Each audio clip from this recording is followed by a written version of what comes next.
Hi, good evening. Welcome to Barmy Army podcast number 57. This evening, I'm joined by Matt and by Andy. Matt, how you doing? Yeah, not so bad. Thanks, Deborah. How are you? Oh, I'm fine, thank you. Having a slightly calmer day than yesterday, that's for sure. Andy, how are you doing? My eyes are still recovering from staring at Twitter for 3 days, but other than that, I'm okay. When I was planning this and thinking about what we were going to discuss, there was a huge part of me that said, we're not going to talk about Super League. We're not going to touch on it. We're not going to mention it because I don't want to acknowledge it. Good evening, Ian.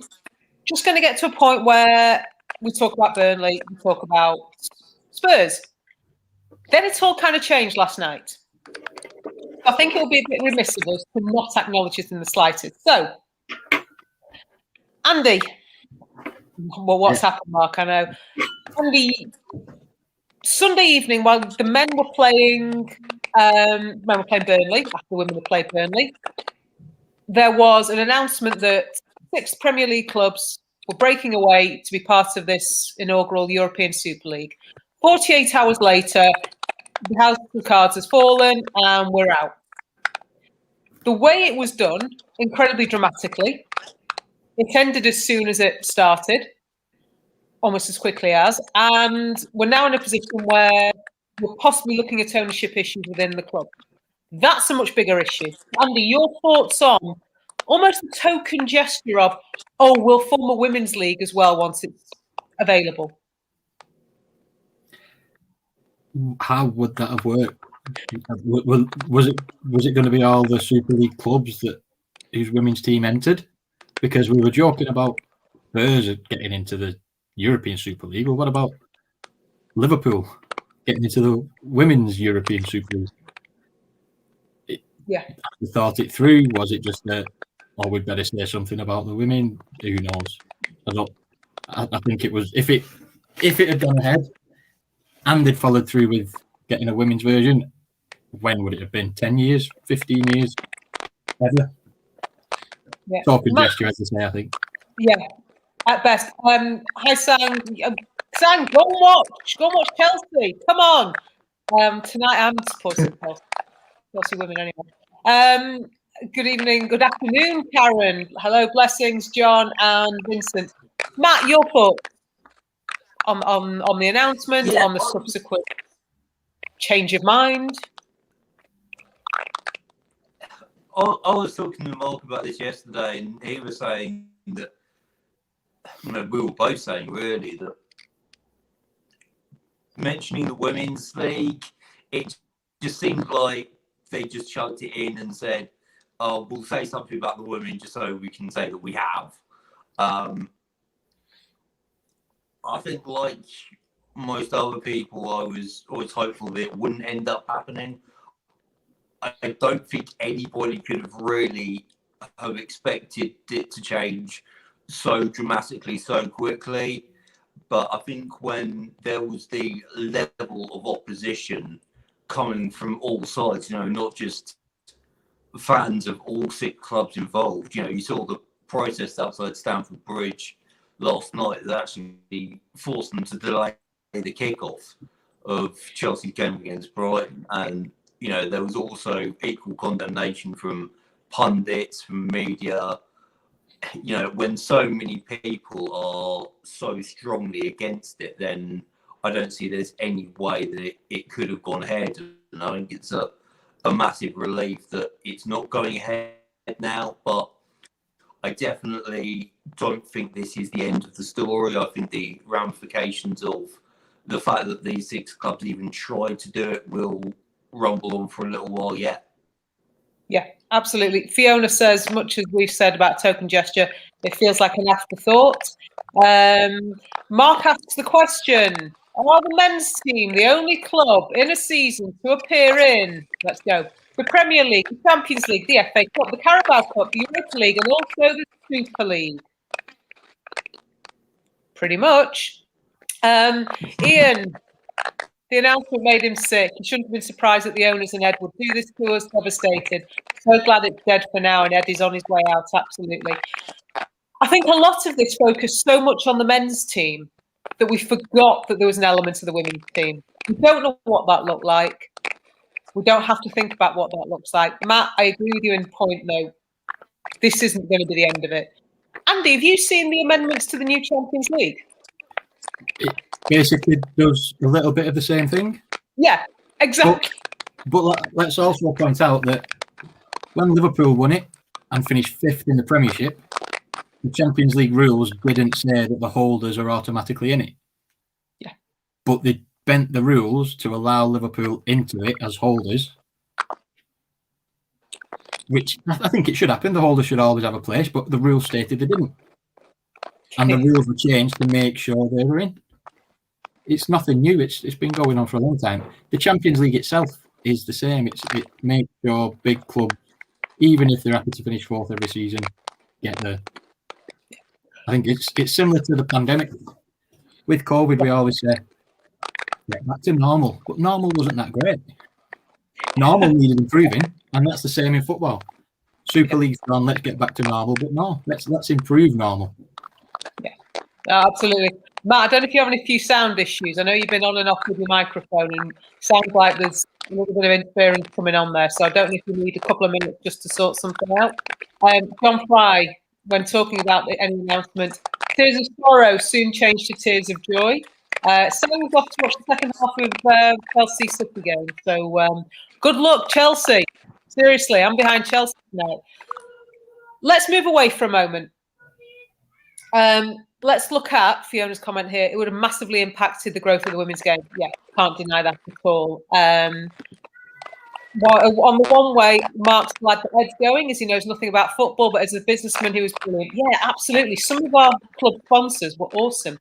Andy, last Sunday, we started our FA Cup campaign. Small matter of it being April, and small matter of the fact that the competition won't actually get resolved within the same season. I have to ask you before we start, what's your thoughts on a competition that goes over 2 seasons? Normally, what the hell?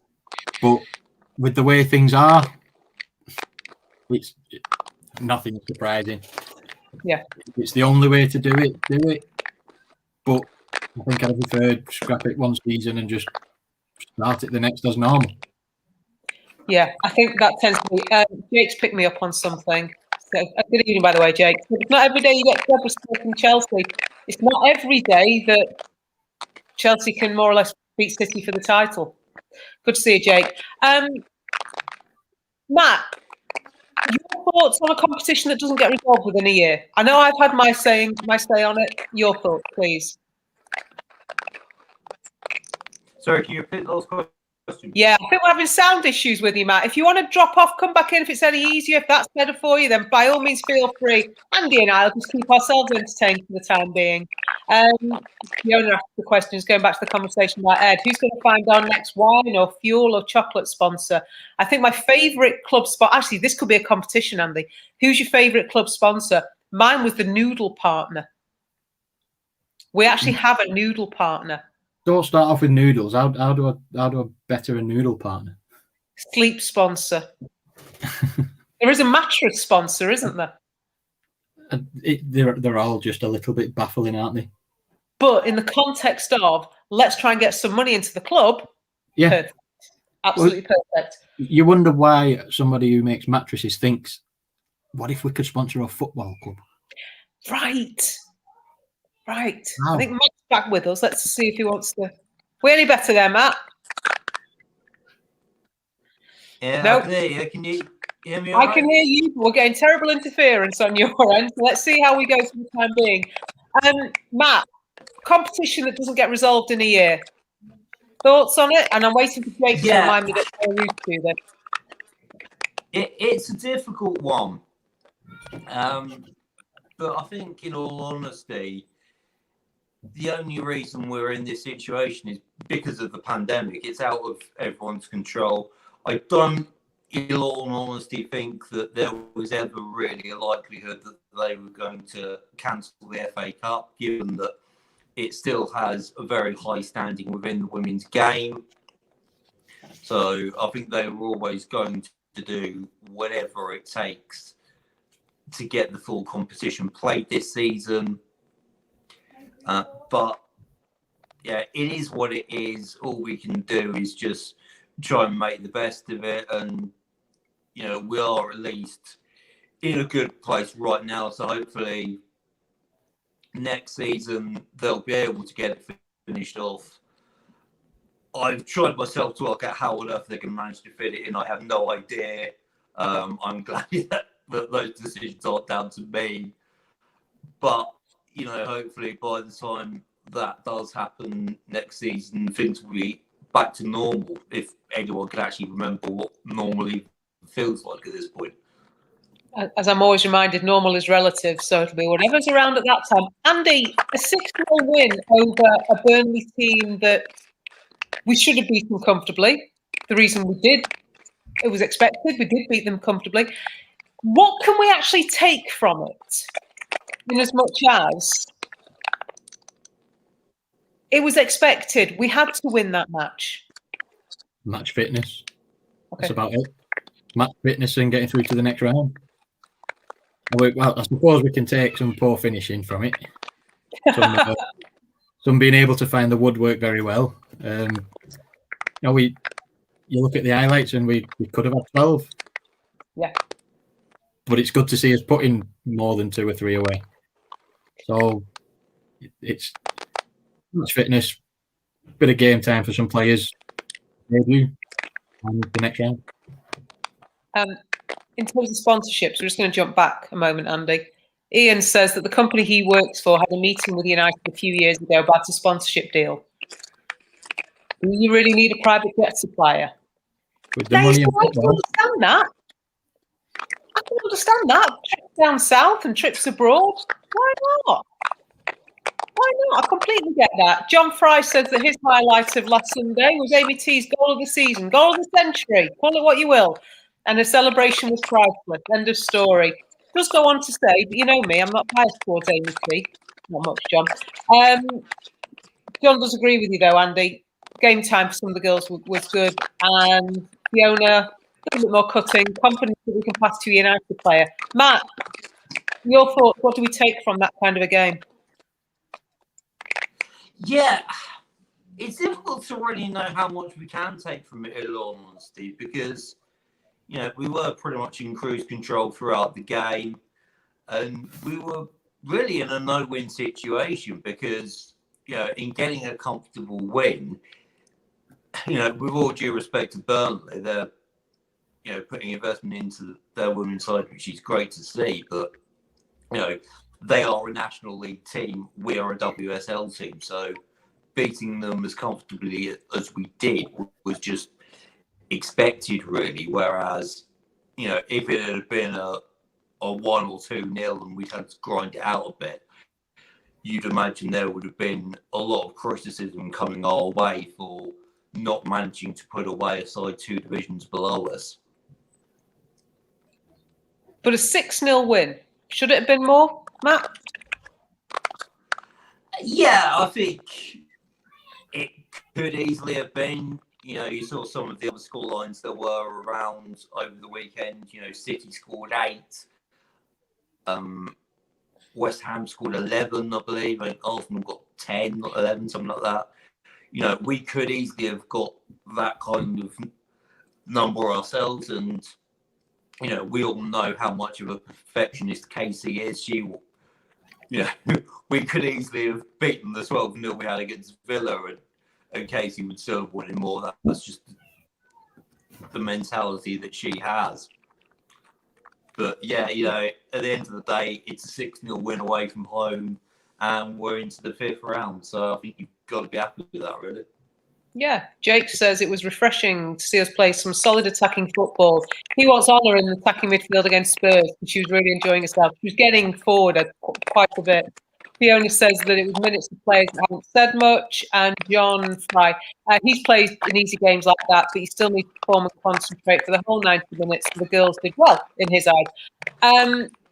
Ian says we did have chances to get double figures. Casey, however, mentioned the pitch probably didn't help us. Andy, should have been more, or do we just say take the 6, move on, win to the next round? And hopefully, dare we say, nobody else. I'm not going to finish that sentence.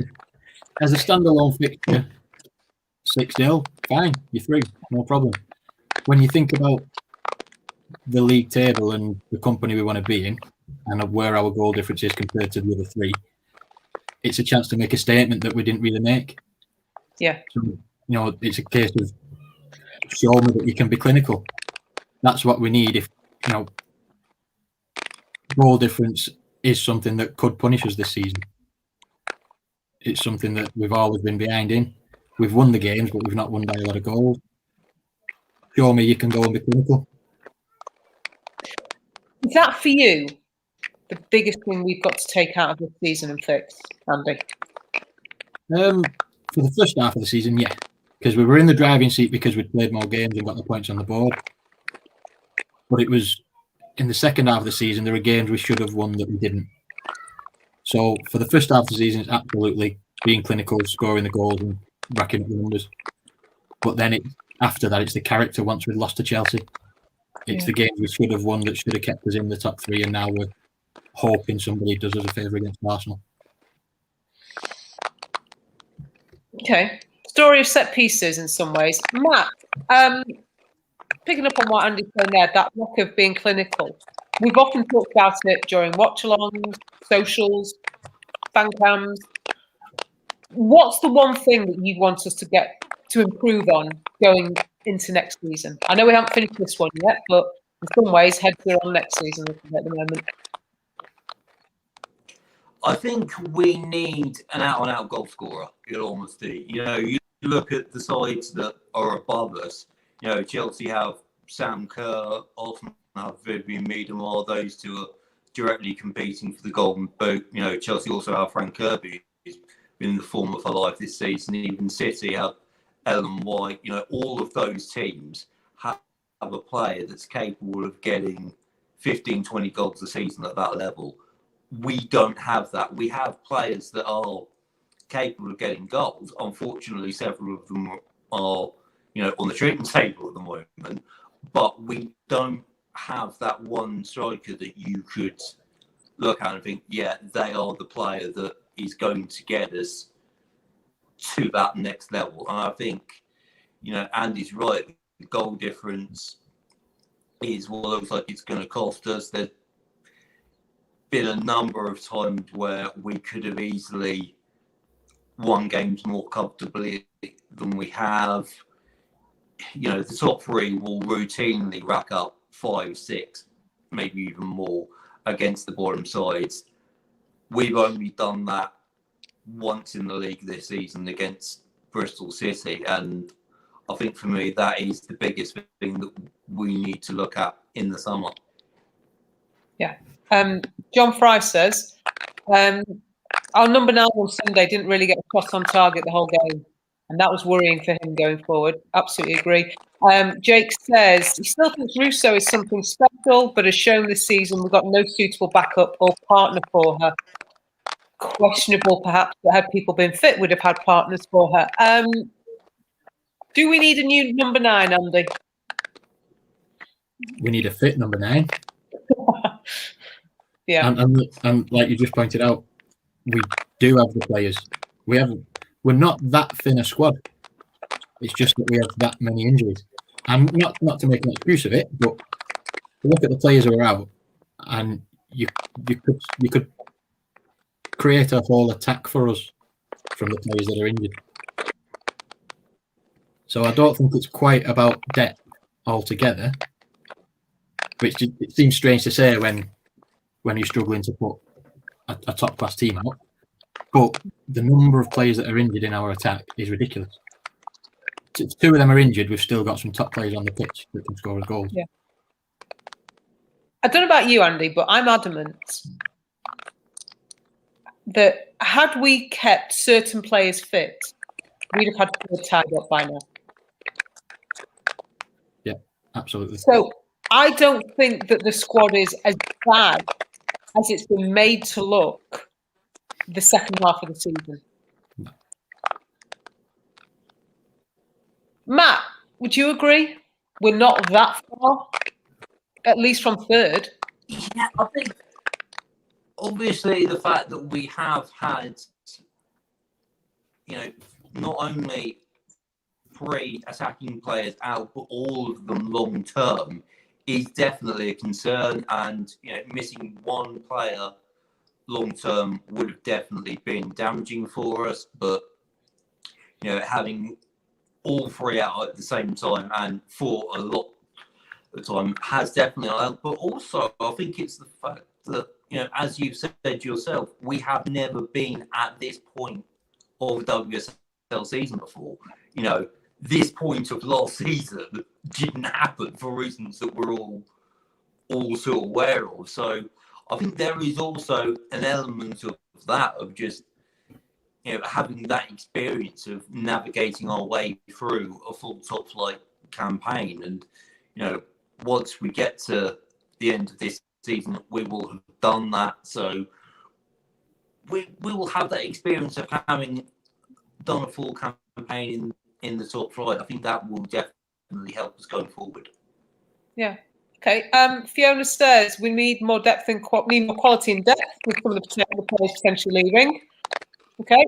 John Fry, asks which other top WSL team could have coped with our injury list this season, but also says, contrary to what we said, Andy, we're still away from 3rd. So the goal at this stage now, 3 league games left, we need to at least cement 4. We only, I think, need a point, but we need to make sure that we get 4. Andy, out of 3 games, where's that at least a point? Where's it coming? Well, you look at the games, and if you take out the context of the season since we lost to Chelsea, you'd look at that and say we want 3 wins, nothing left. As we are, it's not quite like that. We're capable of struggling. But 2 home games. Yeah, we should be getting. We shouldn't be losing any. We should be getting at least a point from all of them. I'll be disappointed if we don't win all 3. But with the injuries and with the form, I don't expect it. But I would be disappointed if we lose any of them, to be honest. Tottenham and Everton at home, Bristol away in between. Matt, 3 games that, under normal circumstances, we're expecting 9 points from. Yeah, absolutely. Tottenham haven't really been one thing or another this season. They've just been sort of somewhere in the middle, and we have got a very good record against them, so you would expect them, 3 points there. Bristol City, we slipped up against them last season. We cannot do that again. We simply can't. But I would be a little wary of that one, because I've always believed that at this stage of the season, teams at the bottom of the table are just as dangerous as the teams at the top, because they are fighting for every point just as much. Bristol City need the points just as much as Chelsea and City, who are playing at the moment. The only difference is the reasoning behind them needing those points is to stay in the division rather than to win it. So I think, in a weird kind of way, I think that is the most dangerous of the 3 games that we've got left, particularly with it being our 1 remaining away game. But even taking into account that and the injuries that we've got, it's still a case for me of nothing less than 3 points is acceptable, because even if we don't ultimately end up getting 3rd, which I don't think we will now in all honesty, I think it's important that we do finish the season strongly and don't just let it peter out into an anticlimax, which I think there is a bit of a danger of us doing. Yeah, absolutely. Fiona says we could beat Spurs and Bristol, even with a weaker team. Hopefully Russo's back for the game against Everton. And then Jake goes on to say he's least worried about Spurs. Okay. The 2 games afterwards, we've got a team fighting for their lives and a team that, team fight for their lives, Bristol, and a team that always wants to prove themselves against us, Everton. Still, no win is guaranteed. Ian, Bristol will be fighting for their lives. They've got a 6-pointer against Villa on Saturday. According to Ian, The referee says, move that and they're down, which could make our game a week later easier. Andy, Mark agrees with you, says we should win all 3. So, Spurs, this Sunday. On the red button, 12:30 kick-off at Lee. We've got history in a way with Spurs. We came up with them. They've never taken a point from us. Are we keeping that record going this week? Yeah. Absolutely confident. No doubt about it. Even without the queen of football that is Alex Morgan, we're going to have too much for them, you reckon? Yeah, I think it's got to be 3-1. I mean, Spurs, whenever we play them, it brings great memories for me because the away game in the Championship was the first women's game I went to. 2 minutes in, Zoe digs one over the keeper. Great start for me. But yeah, as I just said, they haven't really been one thing or the other this season. Even the change of manager seemed to work for a couple of games, but they've just been kind of there in mid-table this season, and they haven't really got anything to play for. Whereas, we've still got something to play for, and with it being a home game, it's got to be 3 points for me, in all honesty. Yeah, I think somebody said, was it Matt Beard said, they were very lucky they got the 3 points awarded to them after the Birmingham game. It wasn't played because otherwise they'd have been in the relegation zone. Ian, did I say the wrong time? In my head, I was saying 12:30. I think you said 12:30. Yeah, Ian, sort yourself out. Did I say the game's on the red button? When the ref can't get a kick-off time, right? Yeah, come on, Ian, you got to sort the tweets out. Did I say the game's on the red button? Pretty sure it is. Don't quote me on that one. According to Jake, Spurs are too weak in attack, if you ask him. We should win, even if it's just another 1-0. Hopefully not. But also, Jake, hopefully not a 94th minute winner. He then goes on to say, as for Spurs, they'd be fighting for the top 3 if Alex Morgan was still there. Of course. Fiona thinks that Kristen and Jackie will have a field day on Sunday. John Fry goes with 3-1. That is one of the most conservative score predictions John Fry has had for a very long time. And then Fiona obviously picks up on the fact that Kristen and Jackie and also Alex Morgan top 3 in terms of TV minutes, and Togan's water bottle, of course. Andy, this Spurs game that's coming up next, are you any changes team-wise? I know we haven't got the personnel to start chopping and changing, but is there anybody that you think from the game on Sunday needs to play this week? I think it's hard to earn your place in a league game from a game like that, because what are you learning from that game about players other than concentration? Yeah, I'm not so sure. There might be players that have played themselves out of a game, but it's difficult to play yourself into a game from a match like that, I think. Couple more reserved suggestions. 2-0 to United. John Fry says he can't see us scoring 10. Can't see us scoring 10 all season, actually, but there you go. Matt, I've just, every now and again, when you're not speaking, your audio goes a bit weird, so I'm just going to mute you in between questions, if you don't mind. Jake does go on to say, in terms of goals, Lucy's goal at the weekend was a touch of class. She's cementing her place in midfield. Yeah, Andy, while we're talking about Honor and Smudge need to start, according to Fiona, Lucy Staniforth, first choice midfielder for you? I think so. Yeah. Okay. You've obviously we all know about Hayley Ladd, and that the role she plays, as well as how well she plays it, makes her vital. Jackie Gronin having a great season. But yeah, absolutely, Stansforth, get her in there. She's growing into a role. She's growing into the team. after a slow start through injury. So yeah, I think she completes our midfield. Definitely. I agree with you. I'm going to ask Matt that question because he might have a vested interest in the whole Lucy Staniforth starting situation. Mark says a win, he doesn't care about the score. So, Matt, Lucy Staniforth, playing herself into being a regular, to being a starter, because for me, that puts her in direct competition with somebody else. I wonder why you've come to me with that comment. I asked Andy if he thought Lucy Staniforth was a starter. Come on, I'm being fair.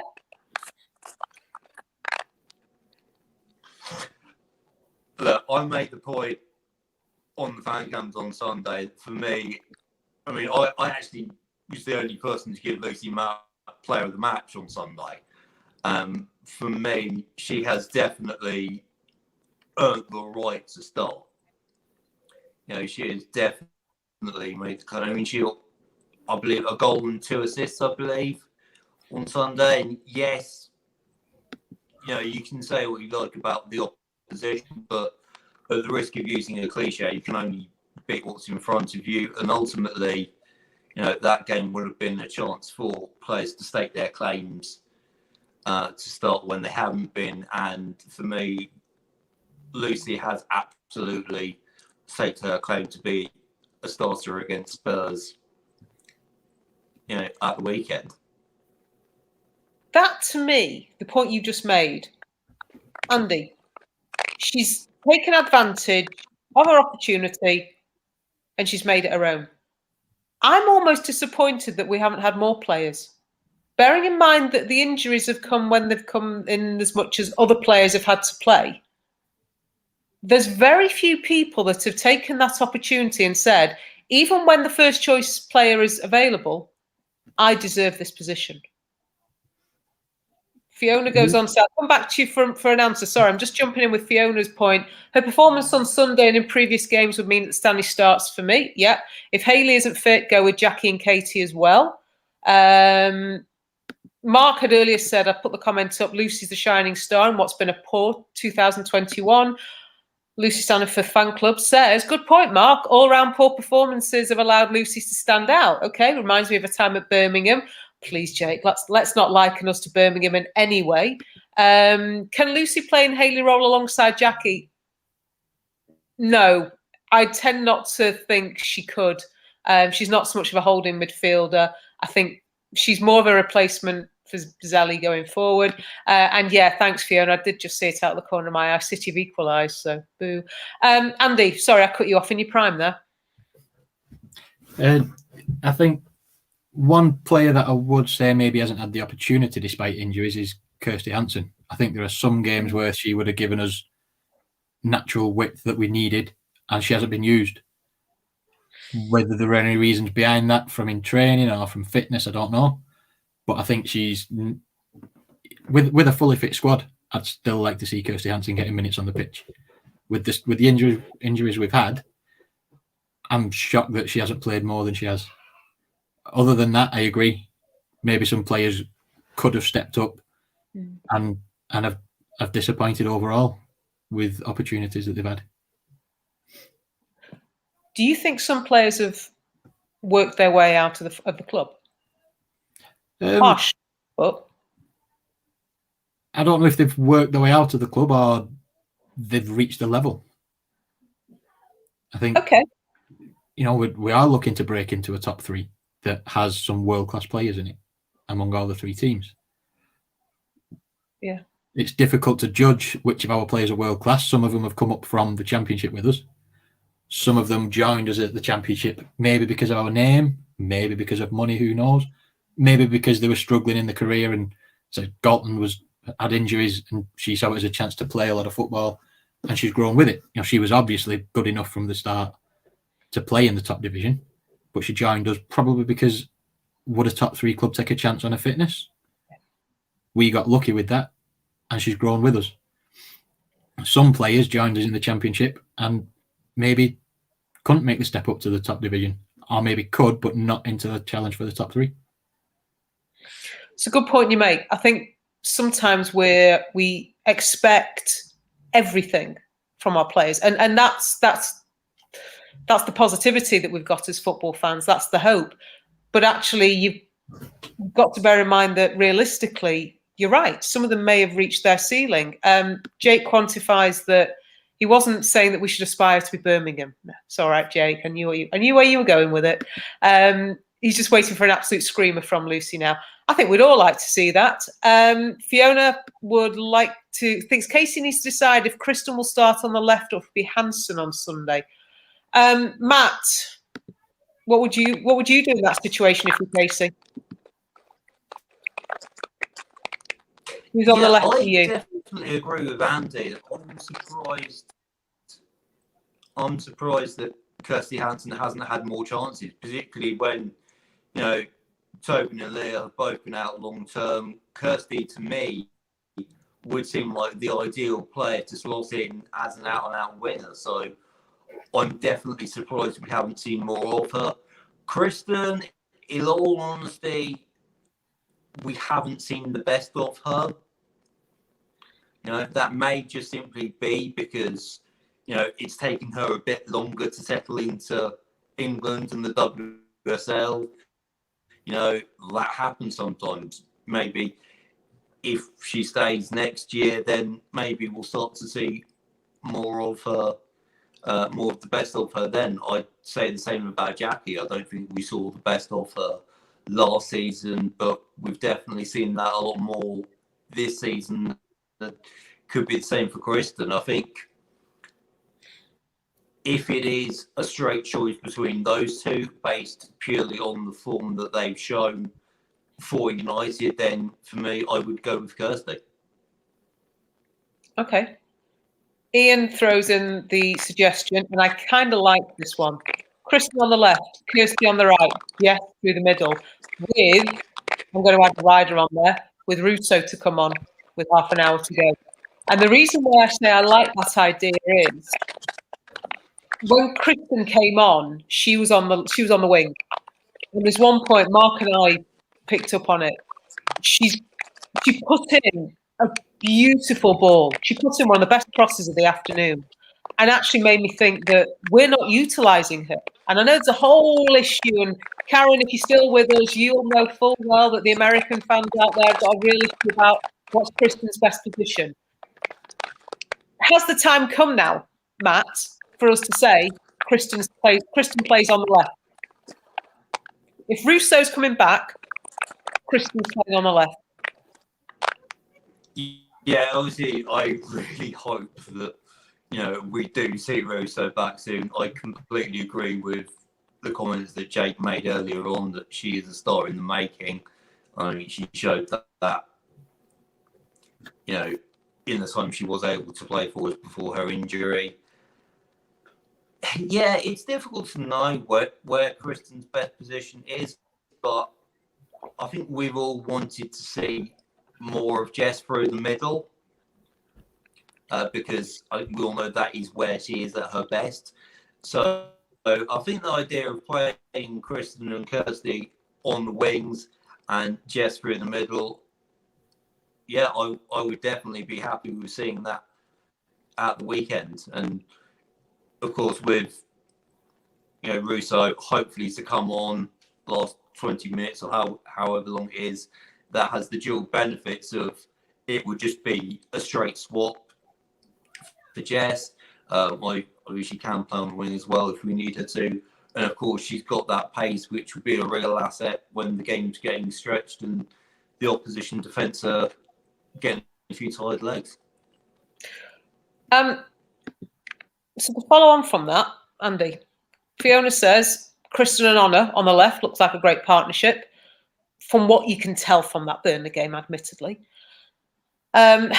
John Fry also says we've got Leah back. I'm not sure she's going to get back before the end of the season, but whilst we still don't have a regular left-sided player, so neither Tobin nor Leah, is this an opportunity for us to get Russo back and also get Kristen playing? Because if you're playing Kristen as a 9, you're having to decide then between Russo either not getting the minutes or playing in a position that's not natural to her. I think with press, we talk about what her best position is. The question is, what's the best position for us? And she's looked rusty in front of goal. So, even without which other players are fit and where they should play, she's looking more effective from the left, where she's involved in play more rather than putting her in front of goal where she's not quite firing. So keep her there. And then, I agree about Jess playing up front. It's her best position. She was a regular top scorer in the Championship before she played for us and then in a season with us. And she was one that I thought, is that her level or will she be good in the top division? And other than not playing as regularly, I think she can be if she played in position. I think she's one of them players like Alan Smith used to be when he signed for United. Never the most top-class centre-forward, but ran defenders ragged. She's like a bull charging around up front, and that helps the rest of the team, especially when we're a depleted squad. You get a player like that up front, it drives the spirit, it inspires everybody else, it creates space. Get her up front and get our wingers on the wing and get press playing where she's playing the best for us. And on the subject of that, our US correspondent says Press's best position is on the left. Karen then goes on to say Press is actually able to play either wing. On the national team, she'll play both sides depending on who is with her. I think that game against Burnley was, again, Burnley. But it was a rarity in terms of having seen her on the wing. And actually, I liked what I saw. And I think with someone like Jess, who is, let's be honest, Andy, she's a complete fan favourite because she will give you heart and soul. Yeah. And we want to see somebody run, it goes back to the LJ thing. How many times when LJ's just kind of chilling on the pitch, do we all think, no, move, do something? We want to see something slightly dynamic. And Jess gives you that. LJ plays in a different way, completely. But Jess gives you that. She gives you that energy. She tires teams out, I dare say. And if she can do that, now either she's come on in the past and gone on the wing or gone up front when defences are tired. But actually, if Russo's not fit enough to start, I'd be thinking Jess starts. And I don't know who I've got on lineup league this week, but there you go. I'm showing my hand. Kristen on the left, Hansen on the right, Jess down the middle. Fiona says, Jess benefited from minutes on Sunday, hopefully in preparation for Spurs. Matt, any concerns over the fact, though, that Jess has had games where she's had chances and not managed to score? And I'm thinking of that chance as well she had against Brighton, one-on-one with the keeper, didn't score. Is that a concern for you? I think that's got to be a concern because, definitely, because with a striker, confidence, and if they're not scoring goals, that confidence does dip. And we've all said it already about needing to be more clinical. And as the number 9, really, in our squad, she is the player that you would expect to score those one-on-one chances. And you have to wonder if she keeps missing those chances, is it going to get to the point where she gets in that position herself and almost starts to second guess herself and maybe doesn't back herself to score and decides to pass to a teammate when that's not necessarily the best option because she doesn't have that confidence in herself to shoot? Like, there is definitely a danger of that happening, which is a real shame. When Jackie Gronan gets in a position to score or to shoot and doesn't shoot and passes to a player, we say it because she's unselfish. But interesting, depends on whether you're a number 9 or not. Jake, I know, is a massive fan of Jess, and he says he hates to see Jess fail to impress when she has a chance because we know what she can do. Not been her season at all. And actually, Andy, that kind of taps into the whole not making it work for you when you've had the chances. Karen comes back and says, up the middle is not Kristen's best position, but she'll not her real position, but she'll never complain. Play where she's needed the most. She's a team player. I think we all want to see her play. We just want her to play as well as she can. John Fry says we can't risk Russo from the start. No, I would anticipate she's coming off the bench, if at all, whether it's this weekend or next weekend. She hasn't played much and mainly on the wing, so might not be the sharpest, but in front of goal, she should be scoring those. I assume this is about Jess, Fiona. She has in the past, so maybe lacks confidence, like Matt says. Okay. And on the subject of Jess, John Fry says, Jess is a confidence player, but like the men, the number 9 doesn't get many chances, so if she scores 1, she'll score 3. Andy, there's a balance here, I think, especially with a striker, because players need minutes. None of us will deny that. But if you've got a striker who plays 2 games on the bounce, doesn't score in either, then you've got somebody else who's available, who's fit. How many more chances do you give the player who's not scoring? If there are around players still good, then, and you're not relying on their goals, then you can afford to give them more time. It all depends what games come in, whether they're suited to the game, how fit they are, how confident they seem in training. That's the bit we don't see. If somebody's coming off after the second game, no goals, and the shoulders are slumped in training, then they're not scoring in training, you expect that to carry on into the game, and you drop them accordingly. If they come off and they don't appear to be put down by it, and they still look confident, put them in, as long as they're doing a job for the team, and their lack of goals isn't contributing to the team's lack of goals. So hypothetically, Jess starts on Sunday, doesn't score. Russo comes on for half an hour, scores 1, contributes with an assist. Who starts the next game for you? In the situation we're in, Russo's minutes should be purely to get her own fitness back. If we rely on her for these last 3 games that look unlikely that we're going to get in top 3, and she gets an injury setback, it's not worth it.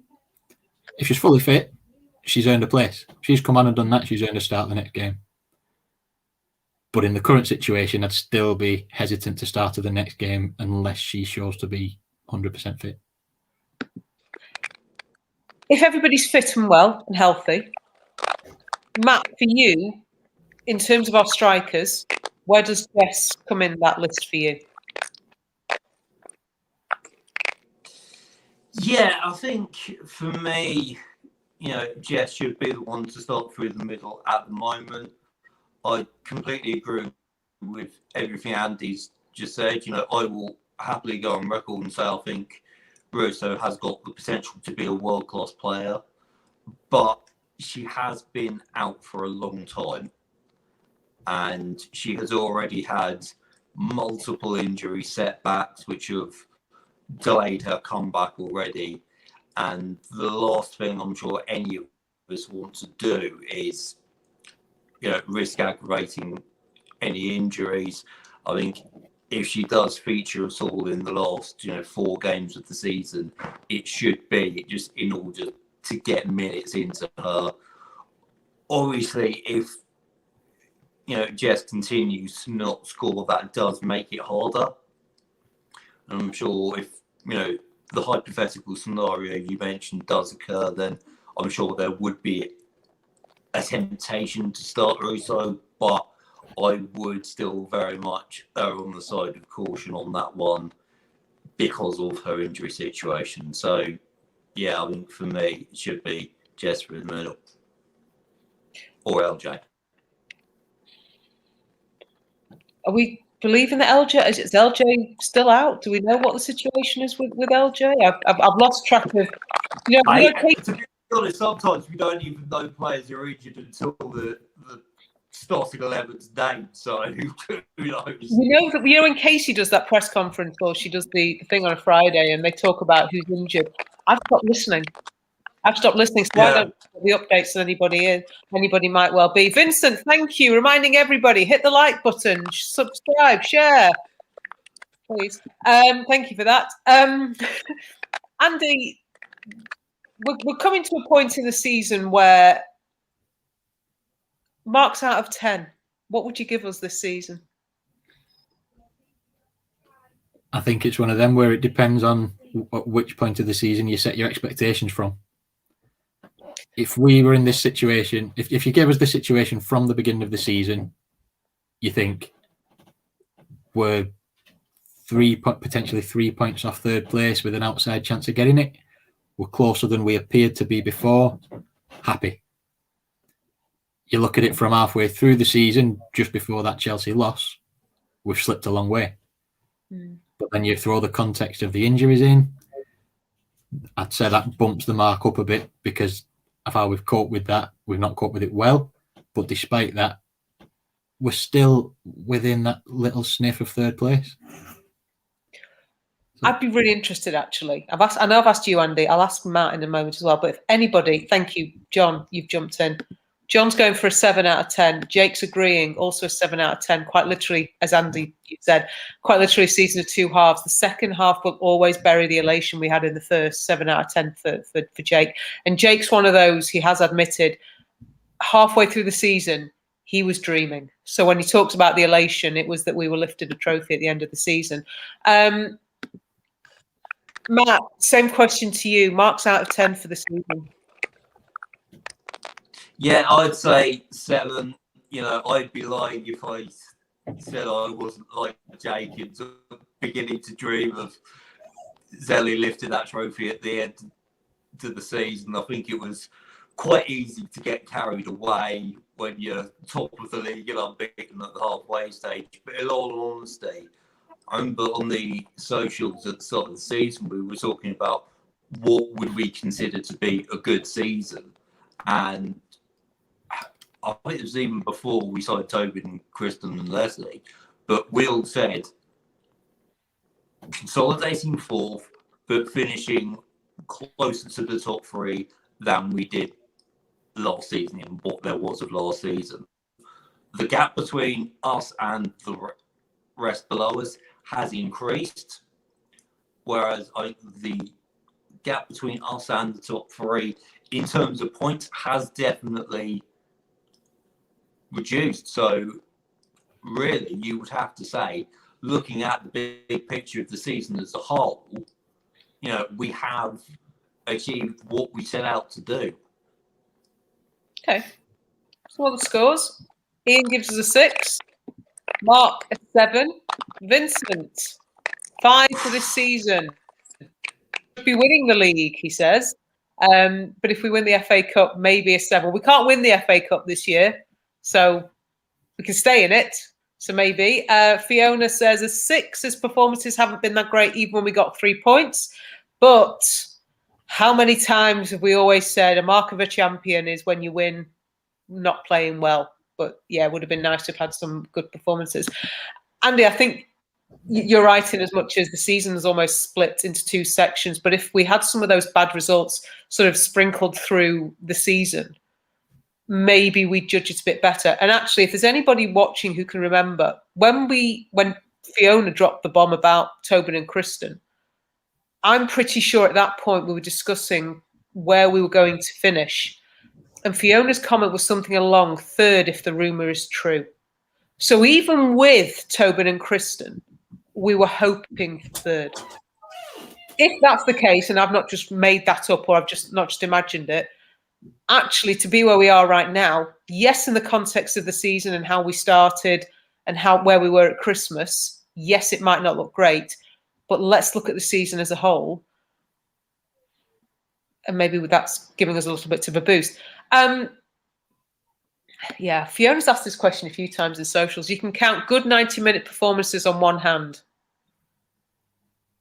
I'd argue you wouldn't need all 5. You wouldn't need all 4 fingers and a thumb. Andy, solid 90-minute performances. Have we had many this season? We struggle for a solid 90 minutes of good coverage to be able to tell. But from what we've seen, no, not many. But I also think that comment of third, if the rumours are true, if Tobin Heath stays fit, I think we'd have got top three. I think we'd be comfortable in top three.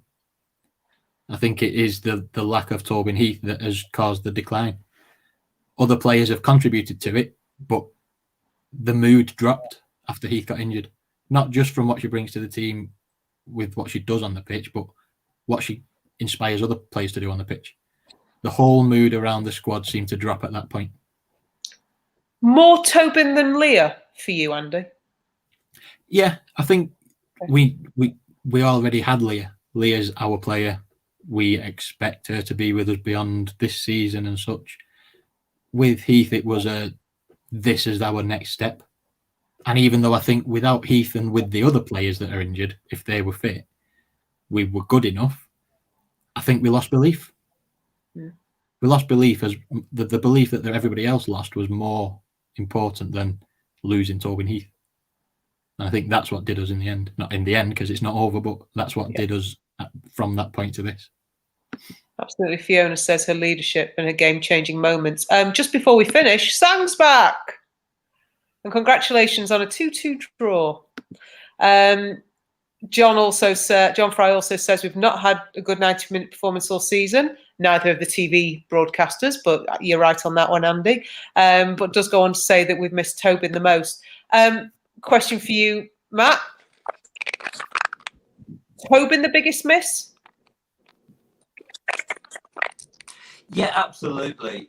You know, for me, Tobin is pretty much the female equivalent of Bruno in terms of, you know, a player that's come in and made an immediate impact. You know, multiple people have talked there about the leadership that she's shown on the pitch, and you know, we all remember that goal she scored in the derby, and she's kissing the badge and all the rest of it. You know, when you have a player like that on the pitch, it lifts everyone around you.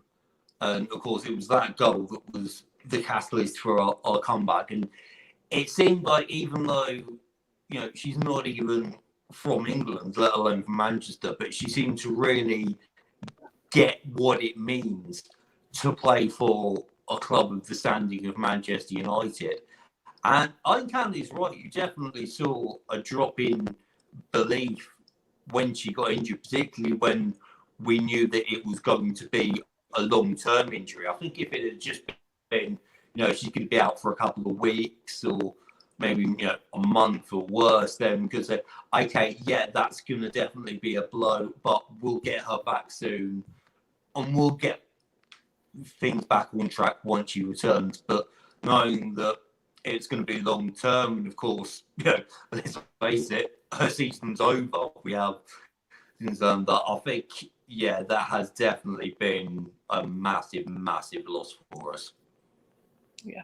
Jake says here, Tobin's absence will always lead to the question of what if. Such a shame. The 2-2 draw against City showed the power she brings. We were down and out at half time.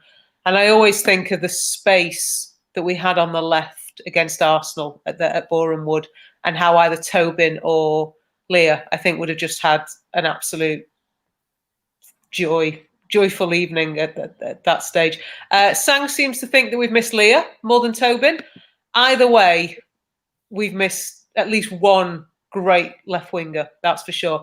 We're coming up to time, so before we finish, Andy, it's been a quiet few days. I'm just wondering, have you got any plans or anything you're going to just go and sit in a darkened room for over the next couple of days, or are you're nicely chilled and just ready for the next round of fixtures? Well, I think to average out screen time, a healthy screen time over the next few days, it's going to be go out into the mountains or something with no technology, because it has been screen, what next, check the screen, watch Twitter, update. It's been non-stop. And even just Twitter, you didn't even need a TV. Just watch Twitter and it all unfolded right before your eyes. It was all that was there. Yeah. certainly last night, that's where we were getting our news from. And we were, oh, this is happening, this is happening. And for that couple of hours, the European Super League was the greatest entertainment you could ever wish for. The fact that there wasn't a match that was played under it doesn't matter. It was incredible entertainment. And I think that should be its legacy. As a legacy fan, Andy, you can join me in being a legacy fan. I think that is the European Super League's legacy.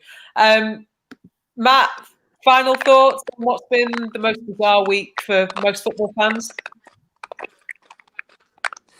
Yeah, it's been.